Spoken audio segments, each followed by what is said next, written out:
Sejam bem-vindos a mais uma EBD da Igreja Batista Belo Horizonte. Nós somos a classe dos adultos. Estamos estudando sobre o tema oração. Por isso eu te convido a abrir a sua Bíblia em Efésios 3. Neste capítulo, Paulo está dizendo do seu chamado, do amor de Jesus, da graça que o alcançou e o comissionou a ser um ministro para alcançar outros povos.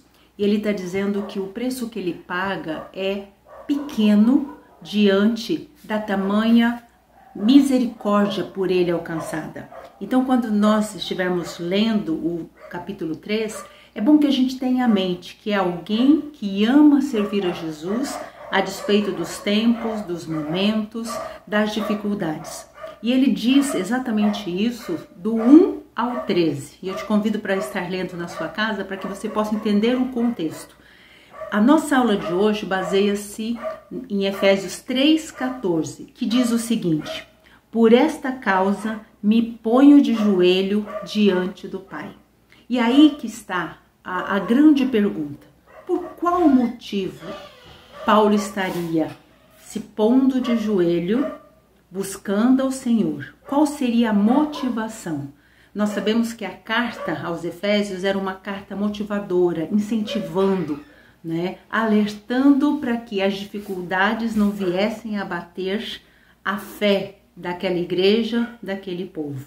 E é interessante nós entendermos isso porque os dias não são diferentes. Hoje também passamos por várias dificuldades, por vários momentos que precisamos estar vigilantes e em oração. E aqui esse questionamento vem a nós também. O que tem nos levado a estar de joelhos na presença do Senhor, intercedendo, buscando?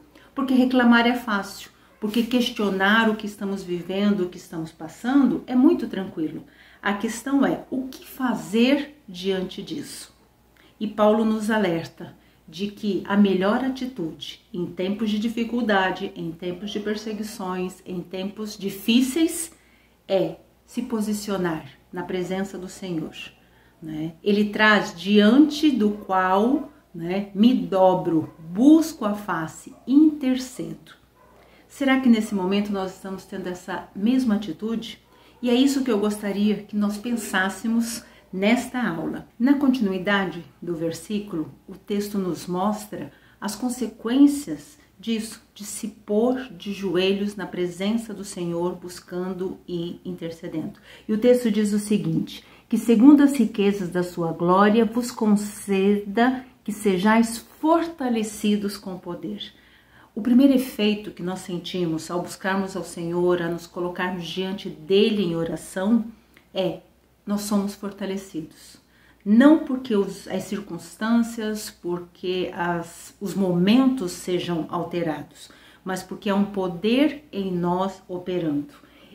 A mesma palavra diz que Cristo habite em nossos corações.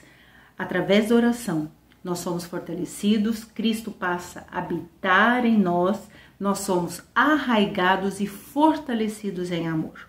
Olha a diferença. Nós não estamos falando de momentos de tranquilidade, de calmaria. Nós estamos falando justamente o contrário.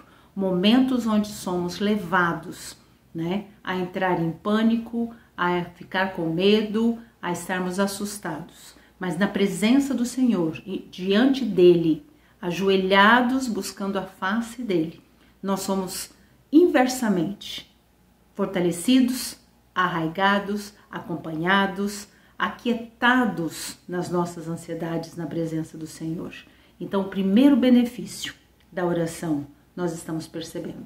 Um segundo momento da oração nos leva a compreender, assim como o texto nos diz, a fim de poderes compreender qual seja a largura, o comprimento, a altura, a profundidade do conhecimento do amor de Deus, que excede a todo entendimento. A oração faz isso.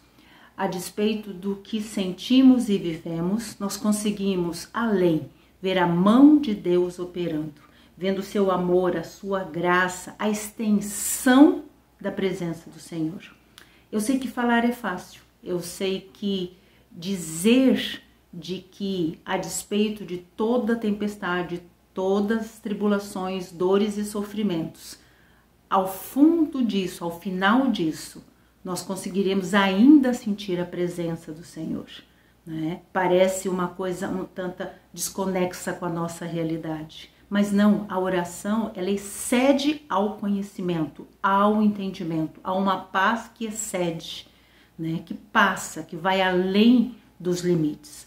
Então, quando nós oramos, além de sermos fortalecidos, nós conseguimos entender e compreender que todas as coisas cooperam para o bem. Mesmo que este bem não seja a minha definição de bem, não seja a tradução que eu faça do momento que eu gostaria de estar vivendo. E isso vai ser um exercício de fé, um exercício que só é vencido em oração. A segunda coisa, então, é compreender que o amor de Deus não nos abandona nos momentos de dificuldade. Pelo contrário, é nele e por ele e com ele que passaremos todas essas situações e todos esses momentos. Por isso, nos pomos diante dele em oração. O terceiro momento que o texto nos mostra é que, diante disso tudo, além de sermos fortalecidos, de compreendermos, nós seremos também tomados, assim como diz o texto, sejais tomados de toda a plenitude de Deus. Esse Deus que habita em nós, ele vai dominar, controlar os nossos sentimentos, as nossas emoções, na totalidade, na integralidade do nosso ser, né? Quando a gente ouve a expressão não vivo eu, mas Cristo vive em mim, ou quando nós lembramos do livro que muitos de nós lemos na adolescência, Em Seus Passos, o que faria Jesus, né?